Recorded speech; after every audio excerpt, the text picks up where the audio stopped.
Coming from The Guardian, Trump under fire for likening himself to Napoleon amid attacks on judges.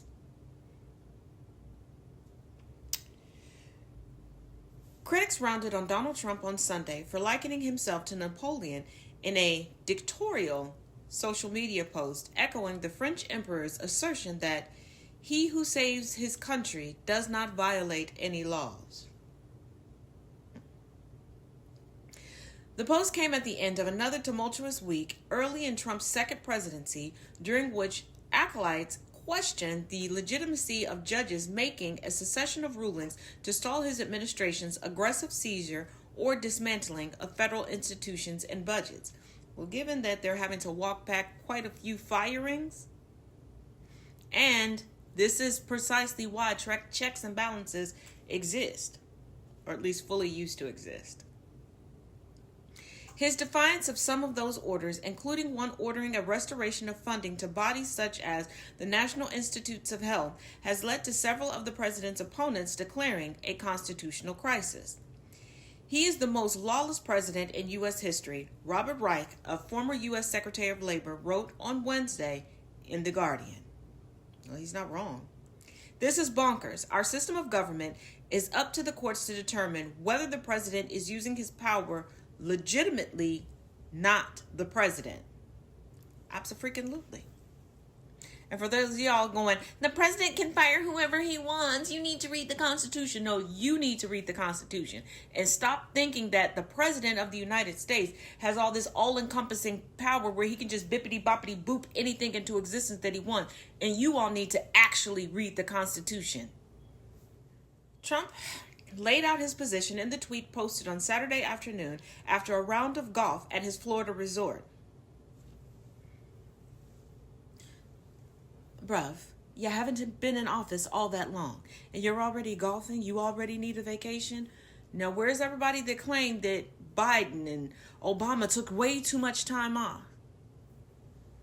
Like, he's done no real work. He sat for an hour or two, rambling to the public and signing executive orders that he has no idea what's in them. I mean, President Musk is still working, so I guess there's that. The quote, as internet sleuths soon discovered, is a version of a phrase attributed to Napoleon. Roughly, it translates to, who saves his country violates no law.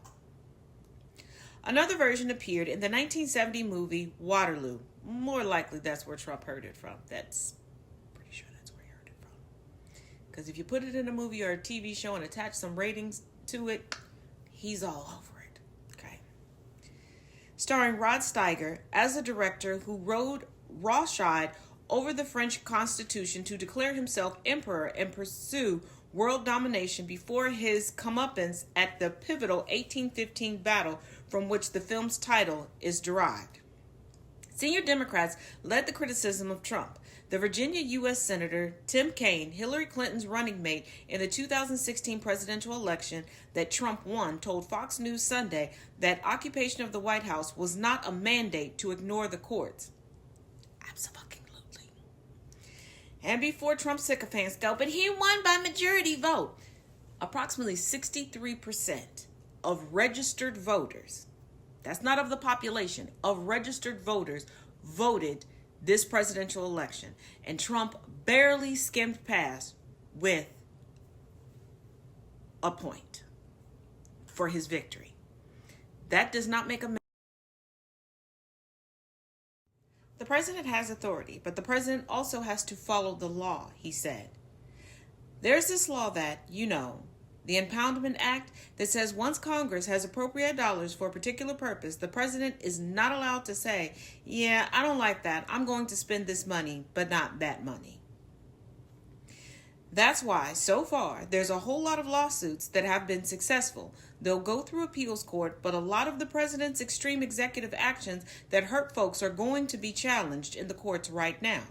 According to the Associated Press, the administration is facing at least 70 lawsuits nationwide covering actions from the attempted elimination of birthright citizenship to the freezing of federal grants and funds and the accessing of sensitive computer systems and data by unofficial entities.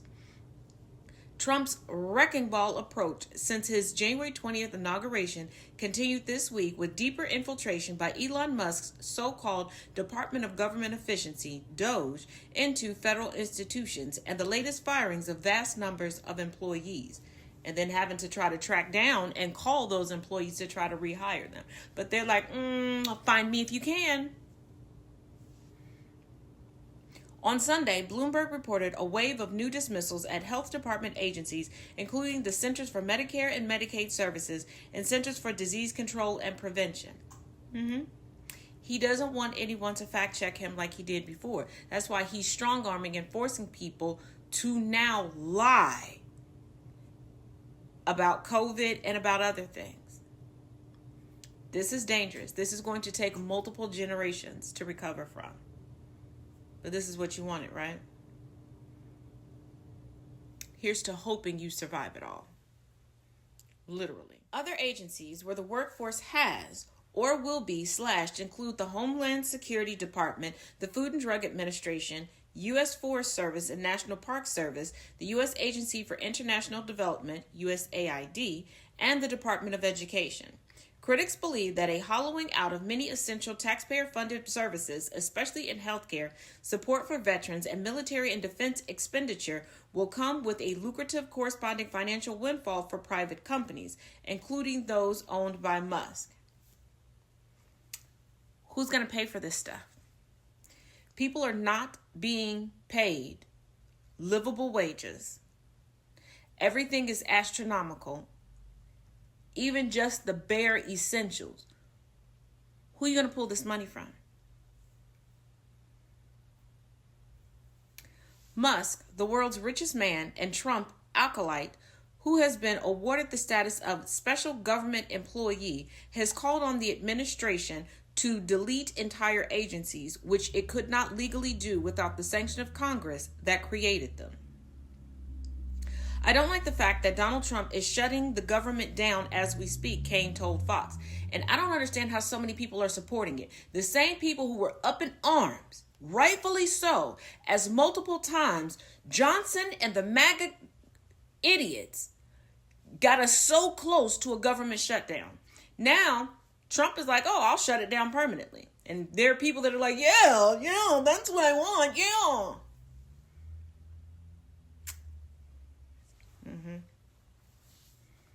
He says he wants to shut down the Department of Education, shrink USAID staff down to 250 people. This is a shutdown unauthorized by Congress against the law.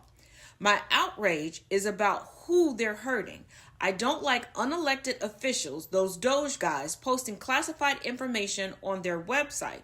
You shouldn't let people run rampage through offices that have classified information, or period.